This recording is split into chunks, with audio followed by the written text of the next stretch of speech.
Hello, hello, hello, and welcome to a TLDR rundown of Victoria 3 Dev Diary number 153, National Awakening.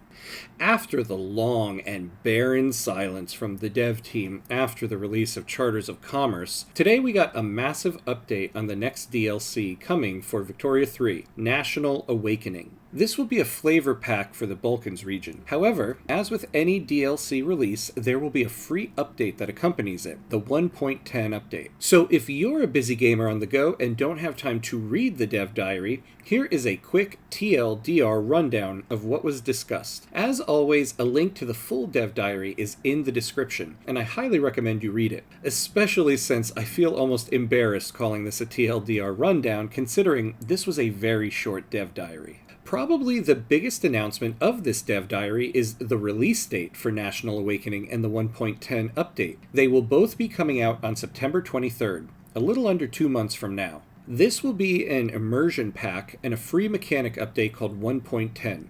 It will be included in Expansion Pass 2, if you got that. Unfortunately, we didn't get any concrete information as to what mechanics are being changed in this update. However, it was mentioned that next week's dev diary will be called National Awakening Cultural Fervor, in which they'll talk about reworks to culture and religion traits. I assume this means there will be a change to the mechanic of cultural and religious acceptance, but then I don't know if we should look more into the fact that they said it will cover changes to traits and not mechanics. I suppose we'll have to wait a week to find out. The immersion pack will mainly cover Austria and Hungary and the struggle for Hungarian independence. However, they did mention there will be events for the countries of Serbia, Bulgaria, and Montenegro. They're now introducing the country of Yugoslavia by adding a Yugoslav unification journal entry as well as the addition of Illyria. Given the region they're covering, there will be content related to the collapse of the Ottoman Empire and the Balkan Wars. It's interesting they didn't specifically mention Wallachia or the larger Romania. There is content in the game for that already, so maybe they're not touching that in this update. Though considering a Wallachia run heavily involves Austria and the Balkans, I imagine there will be some update or addition to Romanian events. As was the case with the last immersion pack, Pivot of Empire, there will be a new map and UI included as well as new characters and clothing. From the overall sound of it, I imagine there's going to be some changes to the acceptance system in relation